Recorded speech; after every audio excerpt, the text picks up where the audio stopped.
So this is really a simple process. It does take a little bit of time. It takes about 10 days or whatever to actually grow your wheatgrass, but really it's simple. So you just have to be willing to take some time. The first thing you're going to want to do is you want to get you some wheat. Now you can get this wheat at a health food store, you can get it in small quantities, or you can buy it in bulk. I recommend you buy it in bulk if you're going to want to do some really big arrangements, or if you're going to want to do several arrangements. Now, I buy this on Amazon, and it's really much cheaper there than anywhere else I have found. So if you're watching this on one of my YouTube channels, or you're watching this on my website, look down below, and there'll be a link there where you can just click on that link. It is an affiliate link, so click on that link, and that will take you into Amazon where you can buy exactly the same wheatgrass that I buy. So the first thing you want to do, obviously, is just, I take a container, just a plastic container. This had mixed nuts in it, and then I took the top off and I drilled tiny little holes in it. You'll see why a little bit later on. But you just take this, I'm making a mess, and you just pour your wheat into the container. I'm going to do 2 of these just to make sure that I have plenty of this to work with. And let's go ahead and get this. And then what we're going to do is we just take some water and we fill this up with water.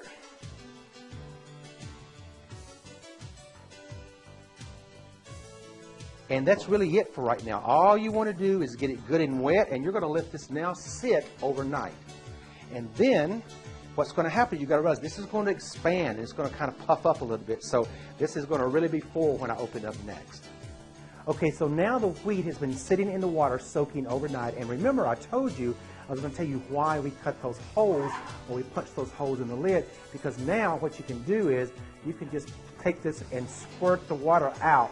Because what we want to do is we want to put more water in and put cleaner water in there. I don't really know exactly why we do this. No one's ever told me this yet, but I like to follow the rules. So this is what everyone says to do. So this is what we're going to do. So we get that really empty out. Then we'll take our lid, and you can see it's already starting to puff up some. And we're going to go ahead and put more water in. And what we want to do is we want to rinse this really, really well. So we'll take that one. Now, if you don't put this lid on, then obviously when you put it, try to drain it, all of your wheat is going to rush out. Normally I would do this in my kitchen sink, but since my studio doesn't have a sink in it, we are improvising with this bucket here.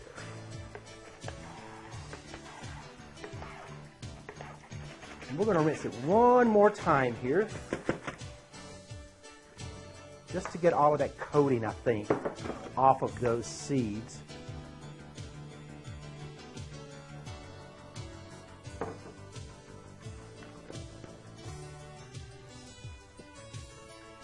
And then we'll rinse it one more time.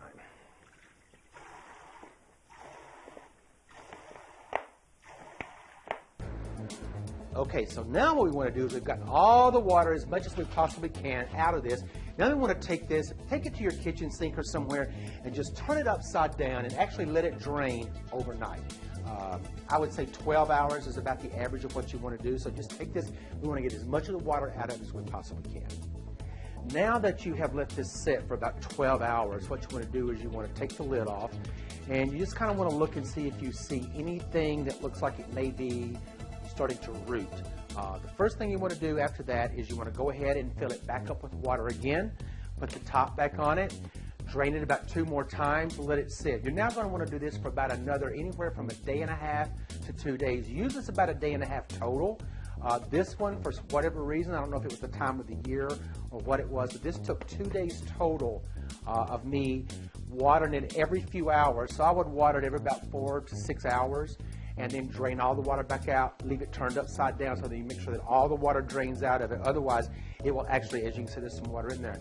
You'll start seeing that they'll start rotting, and you don't want that. At the same time, you don't want the seeds to dry out. So there's like a really tricky thing you got to be doing there. So I recommend every 4 to 6 hours, you go through this process of put the water in, drain it back out, put some more water back in, drain it back out, and then leave it turned upside down until the next 4 to 6 hours. But then what happens is once the 1.5 days to 2 days has gone by, you're going to look in, and all of a sudden you're going to see these beautiful little white roots that have come out of the seeds, and that's when you know it's ready. When you start seeing these roots, it's ready to go. And so the first thing you want to do is you want to take a pan like this, You can also take one like this, which has individual slots, or you can just take individual ones like this. Anything will work.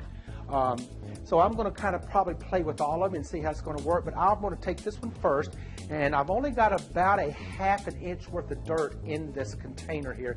You don't need a lot of dirt at all, just normal potting soil, nothing special, because this is going to root, and as we finish with this, you'll see that it will live on itself. It will become root bound, and the dirt is just going to really hold it all together for a little while. So we're not really concerned too much about the dirt itself as far as quality or anything like that.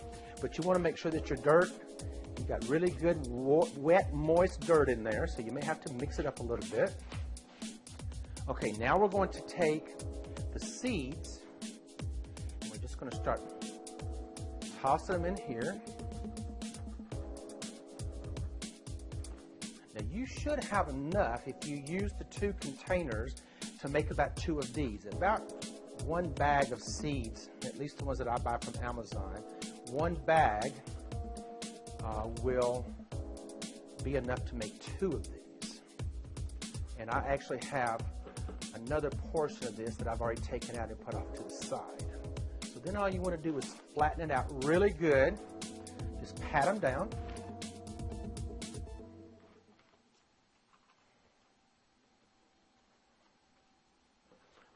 Now they need some darkness. So we want to take some newspaper, and I've cut the newspaper to fit almost perfectly down in this container. So you just lay your newspaper very lightly on top of that, and then we're going to wet the newspaper.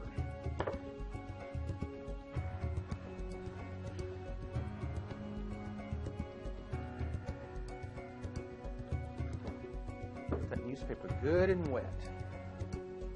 That's going to hold the moisture in between the seeds and the dirt.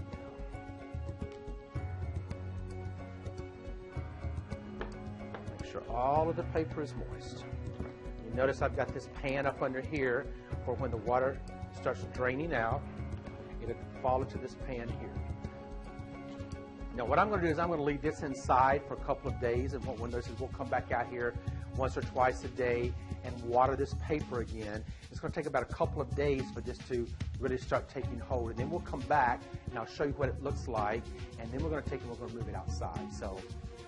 Okay, so after a few days, what you're going to do is you're going to pull that newspaper off, and remember you have watered it a couple of times very lightly every day just to keep those seeds moist. And after a couple of days, you're going to pull that newspaper off, and what you'll see is you'll see grass starting to form. So the wheat grass should be about 1 inch tall, and that's when you're going to be able to pull that paper off. And then what you want to do is take it out, set it near a window. It doesn't have to be outside, it can be inside your home, but just get it near a window so it can get some light, because it'll be pretty yellow at this point. And then what happens is it'll continue growing, and then it'll start turning green, and before you know it, you're going to have this. Is this not just beautiful?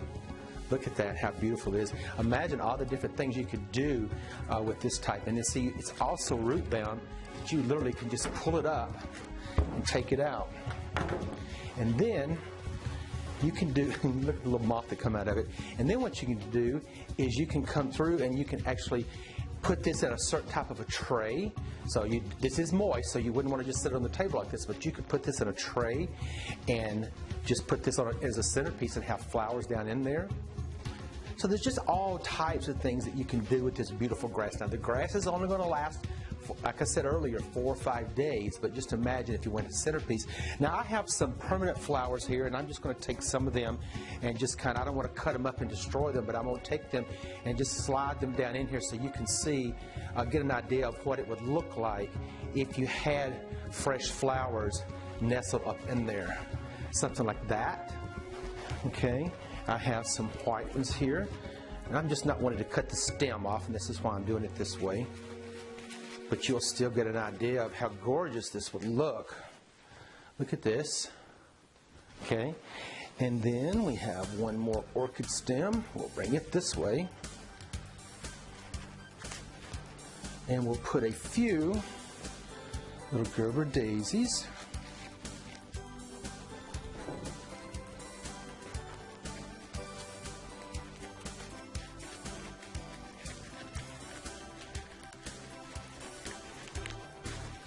And just that quickly, you can see you can make a beautiful little centerpiece for yourself.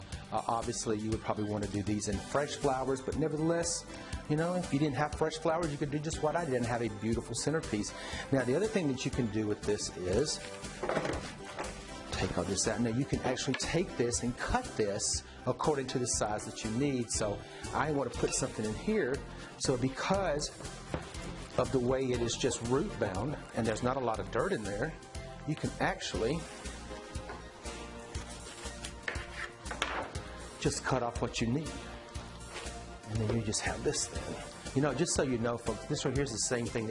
This is wheatgrass, like people that they at health food stores, they'll squeeze this through a certain process and drink that juice, and it's super healthy for you. So I actually love wheatgrass juice. Yes, I'm eating grass, I know that.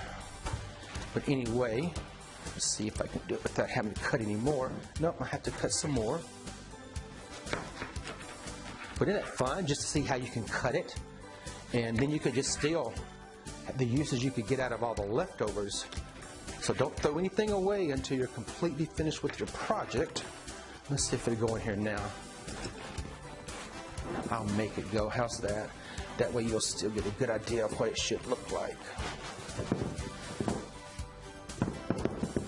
And there you go.